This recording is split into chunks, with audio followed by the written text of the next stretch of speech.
है दोस्तों, कैसे हैं आप? हम उम्मीद करते हैं आप अच्छे होंगे और आपकी तैयारी बहुत ही अच्छी चल रही होगी। दोस्तों आज फिर हाजिर है एक नई क्लास के साथ। जैसा कि आप जान रहे हो, नवोदय एंट्रेंस एग्ज़ाम 2023 की हम तैयारी कर रहे हैं और आज हम फिर हाजिर हैं आपके लिए कुछ और महत्वपूर्ण क्वेश्चन लेकर के, जिनको आज हम सॉल्व करेंगे और इन क्वेश्चनों के माध्यम से आप अपनी तैयारी को आगे की तरफ बढ़ाएंगे। दोस्तों ये क्वेश्चन वो क्वेश्चन है जो पिछले एग्ज़ामों में बार बार पूछे गए हैं और इसके बिना आप पेपर नहीं दे पाएंगे। दोस्तों बहुत ही आसान क्वेश्चन हैं, बट मालूम ना होने पर ये परीक्षाओं में कठिन हो जाते हैं आपके लिए। तो आइए स्टार्ट करते हैं और इन आसान क्वेश्चनों को और भी आसान बनाते हैं। दोस्तों आइए क्वेश्चन नंबर 1 को देखते हैं। जैसा कि क्वेश्चन नंबर 1 में आप देख पा रहे हैं, कह रहा है 175 से कम क्या जोड़ा जाए। 175 में कम से कम क्या जोड़ कि प्राप्त योगफल 12 से पूर्णतया विभाजित हो जाए। सपोज दोस्तों 175 में हमें कुछ ऐड करना है, हमें यहाँ पे कुछ ऐड करना है, मतलब जो मान होगा वो 175 से अब क्या होने वाला है, बड़ा होने वाला है, जो कि 12 से पूर्णतया विभाजित हो जाए। दोस्तों तो सिंपल सी बात है, ये जो 175 दिया गया है, ये क्वेश्चन जो और देगा वहाँ पे हो सकता है कि ये और बड़ा मान कर दे, लेकिन कॉन्सेप्ट दोस्तों यही होगा कि जब हमें कुछ जोड़ने की बात कहेगा वहाँ पे, तो हम क्या करेंगे कि जिस नंबर से कटने की बात कर रहा है उस नंबर से उस नंबर को डिवाइड करेंगे। जैसे 12 से कटने की बात कर रहा है तो हम क्या करेंगे कि 12 से उस नंबर को डिवाइड करेंगे। अगर 12 से उस नंबर को डिवाइड करते हैं, देखते हैं 12 1 जा 12 होता है, 12 1 कम 12, यहाँ 5 बचेगा, यहाँ 5 बचेगा। अब ध्यान देने वाली बात है दोस्तों, अब इम्पॉर्टेंट बात आ गई कि 12 से जब हम भाग अब देने के लिए जाएंगे तो जितना बार भाग जाएगा उससे एक बार ज़्यादा ले जाएंगे। क्यों? क्योंकि हमें जो नंबर चाहिए वो 175 से बड़ा चाहिए दोस्त। इसलिए अब जो भाग देने के लिए जाएंगे, कॉन्सेप्ट यही यहाँ पे होगा कि लास्ट में जब भाग देने के लिए जाते हैं, जितना बार भाग जाता है उससे एक बार ज़्यादा ले जाते हैं। जैसे यहाँ पे 12 चौको 48, 4 बार भाग जा रहा है दोस्त, बट 5 बार भाग ले जाएंगे। 12 5 जा 60, अब यहाँ पे 60, बट यहाँ पे अब तो माइनस जो करना होगा वो हम उल्टी प्रक्रिया करेंगे, नीचे से ऊपर को घटाएंगे तो 10 में से 5 जाएगा, 5 आएगा प्यारे। अब जो घटाने पे आपके आया है यही नंबर आपका आंसर होगा कि 175 में अगर हम इसको जोड़ दें तो 180 आएगा, और 180 12 से भाग देने पर 15 बार में पूर्णतया विभाजित हो जाता है प्यारे। इसका मतलब कि हमारा आंसर क्या हो जाएगा, 5 हो जाएगा। तो ऐसा कोई भी क्वेश्चन दे दे कि इसमें क्या जोड़ दिया जाए कि ये फलाने से पूरा विभाजित हो जाए, तो आप क्या करेंगे उसमें कि उस नंबर से उस नंबर को डिवाइड करेंगे और लास्ट में एक बार आप भाग ज़्यादा ले जाएंगे दोस्तों। ठीक है, उल्टा घटाएंगे, जो आएगा वो आपका आंसर हो जाएगा।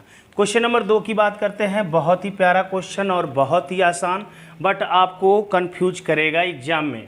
हमारी संख्या पद्धति दार्शनिक प्रणाली में कुल कितने अंकों का प्रयोग किया जाता है? देखिए कितना इंपॉर्टेंट क्वेश्चन, बहुत आसान है। इसको मैथ की तरह जोड़ घटाना गुणा भाग नहीं करना है, ये थ्योरेटिकल क्वेश्चन है। इसका जवाब आपको पता होगा तभी दे पाएंगे कि हमारी संख्या पद्धति दार्शनिक प्रणाली में कुल कितने अंकों का प्रयोग किया जाता है। आपको दोस्तों बार बार हमने बताया है कि जो हमारे पास अंक होते हैं दार्शनिक प्रणाली में वो क्या होते हैं, 0 1 2 3 4 5 6 7 8 और 9। आप इसको गिन लो, काउंट कर लो, 10 नंबर हो रहे हैं। मतलब हमने पहले ही बताया था, इस 10 नंबरों का ही प्रयोग करके आप मैथ पढ़ा करते हैं दोस्तों।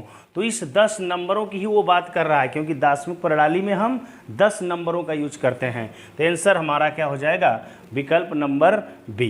क्वेश्चन नंबर 3 की बात करते हैं प्यारे। क्वेश्चन नंबर 3 कहता है कि 475 में 7 के स्थानीय मान एवं अंकित मान का अंतर क्या होगा। बहुत ही आसान क्वेश्चन, इससे आसान क्वेश्चन क्या हो सकता है, कुछ भी नहीं। लेकिन आप इस बात को समझें कि यहाँ पे स्थानीय मान क्या है और अंकित मान क्या है। अंकित मान का ही एक नाम और होता है जिसको कहते हैं जातीय मान। क्या कहते हैं दोस्तों, इसी को कहते हैं जातीय मान। ध्यान देना, अगर ये मान नाम आ जाए तो आप इसको भूलेंगे नहीं। अंकित मान को ही किस नाम से जानते हैं, जातीय मान के नाम से जानते हैं। तो स्थानीय मान का मतलब होता है कि उस स्थान पे, स्थानीय मान को इंग्लिश में कहते हैं प्लेस वैल्यू, और जातीय मान या अंकित मान को इंग्लिश में कहते हैं फेस वैल्यू। प्लेस का मतलब उस स्थान पे उसका मान क्या है। जैसे 7 आपका किस स्थान पे है, दहाई के स्थान पे, इसलिए इसका स्थानीय मान कितना हो जाता है 70। 7 दहाई का मतलब क्या हो जाएगा 70, और इसका स्थानीय मान तो दोस्तों ये हो गया, आप समझ गए। लेकिन इसके अंकित मान की बात अगर हम करें तो अंकित मान वही होता है जो आपको दिखाई देता है। मतलब 7 का अंकित मान क्या होगा। स्थान बदलने पर अंकित मान में कोई प्रभाव नहीं पड़ता है, लेकिन स्थान बदलने पर स्थानीय मान में प्रभाव पड़ता है। अब इनका अंतर बोला है तो 70 में से 7 घटाओ प्यारे, कितना आएगा 63। 63 आपका आंसर विकल्प नंबर बी पुनः राइट होता है। अब आते हैं क्वेश्चन नंबर 4 पे। दोस्तों अब आ गए हम क्वेश्चन नंबर 4 पे। क्वेश्चन नंबर 4 बेहद ही इंपॉर्टेंट क्वेश्चन, अगर इसको बेसिक से लगाने जाओ तो कई लाइनें खत्म होंगी और आपको इक्वेशन बनाना पड़ जाएगा प्यारे। बट आइए ट्रिक से देखते हैं। ये कह क्या रहा है कि दो संख्याओं का योग 20 है।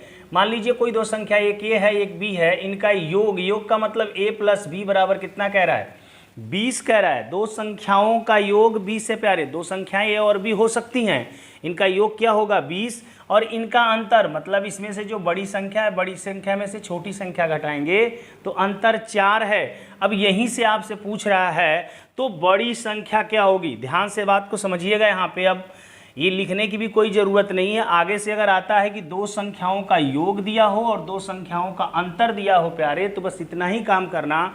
बड़ी संख्या के लिए क्या करना, इन दोनों को जोड़ के आधा कर देना। 20 + 4/2 मतलब 24/2 करोगे तो आप क्या आएगा 12। और छोटी संख्या की बात, हालांकि आपका आंसर मिल चुका है क्योंकि बड़ी संख्या ही पूछा है, विकल्प नंबर ए राइट। बट अगर दुर्भाग्य या भाग्य से आपके छोटी संख्या पूछ देता है तो वहाँ पे क्या हो जाएगा, दोनों का अंतर करके आधा कर देना। 20 - 4 करेंगे 16, और 16 का आधा क्या होगा प्यारे 8 होगा। अब आइए हम देखते हैं क्वेश्चन नंबर 5। बहुत इंपॉर्टेंट क्वेश्चन, बार बार एग्जाम में पूछता, कन्फ्यूज़न होता है। क्या है क्वेश्चन नंबर 5 की 3 अंकों की कुल कितनी संख्याएं होती हैं। 3 अंकों की कुल कितनी संख्याएं होती हैं, मतलब आपकी संख्या जो दार्शनिक प्रणाली है उसमें अगर टोटल 3 अंक का केवल देखा जाए तो कुल कितनी संख्याएं होती हैं। नंबर 5 को लगाने का बहुत ही आसान तरीका क्या होगा, पूछा है 3 अंकों की कुल कितनी संख्याएं होती हैं, तो आप क्या करना 3 अंक की सबसे बड़ी संख्या ले लेना। 3 अंक की क्या दोस्तों, 3 अंक की सबसे बड़ी संख्या। सबसे बड़ी संख्या क्या होगी ये आपको पता होगा। 3 अंक की सबसे बड़ी संख्या होती है 999। लो लाइट भी गड़बड़ा गई। 3 अंक की सबसे बड़ी संख्या क्या होती है 999। ठीक है, इसके बाद जितने अंक की संख्या आपसे पूछा था उससे कम अंक की बड़ी संख्या लेना। मतलब 2 अंकों की सबसे बड़ी संख्या, 2 अंकों की सबसे बड़ी संख्या प्यारे। सबसे बड़ी संख्या क्या होगी सबको पता है, 99 होगी या नहीं होगी। बस इनका अंतर कर लो, कुछ नहीं करना है, इनका अंतर कर लो। आ गया आंसर कितना 900 आया या नहीं आया। फिर से बात को समझो, देखो 4 अंक की पूछेगा कुल कितनी संख्याएं होती हैं, तो 4 अंक की सबसे बड़ी संख्या ले लीजिएगा आप 9999। फिर 4 अंक से एक कम 3 अंक, 3 अंक की सबसे बड़ी संख्या 999, अंतर कर लेंगे 9000, आपका क्या हो जाएगा आंसर हो जाएगा। चाहे जैसे भी प्रश्न पूछे उतने अंक की सबसे बड़ी संख्या और उससे एक कम अंक की सबसे बड़ी संख्या का अंतर आपका दार्शनिक प्रणाली में कुल उतने अंक की संख्या हो जाएगी। आइए क्वेश्चन नंबर लास्ट देखते हैं जो कि 6 है। बड़ा अच्छा सा क्वेश्चन है।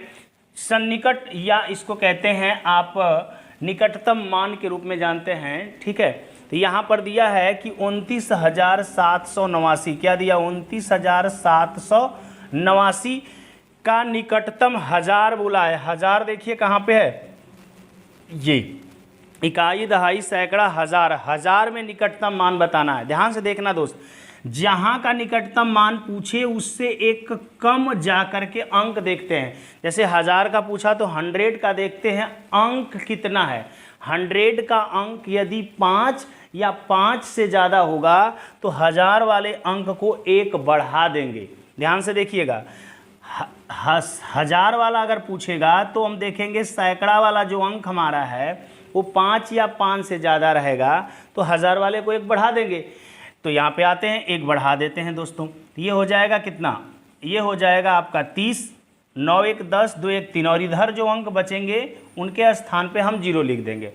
दूसरी चीज़, अगर यही 1000 का मान पूछा है 1000 स्थान तक, अगर तब सैकड़ा का अंक देखने पर यदि यह 5 से छोटा होगा, जैसे 4 होता, 3 होता, 2 होता, तो कोई परिवर्तन नहीं करते, तब सीधे सीधे यहाँ पे आंसर हो जाता 29,000। क्या होता?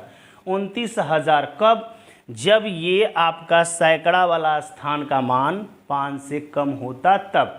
लेकिन सैकड़ा वाले 5 का जो मान स्थान है वो 5 से ज़्यादा है, इसलिए हम क्या करेंगे, 1000 वाले में 1 जोड़ देंगे, ये हो जाएगा 30, और बकिया जो अंक बच गए उनकी जगह पे क्या हो जाएगा, 0। तो ये आपका आंसर दोस्तों हो जाएगा, जो कि हो जाएगा 30,000, विकल्प नंबर डी। हम उम्मीद करते हैं प्यारे कि आपको बात पूरी समझ में आई होगी, वीडियो अच्छी लगी होगी, बट आपको कैसा लगा कमेंट करके हमें ज़रूर बताइए। ऐसी ही वीडियो पाने के लिए आज के लिए इतना ही। जय हिंद दोस्तों।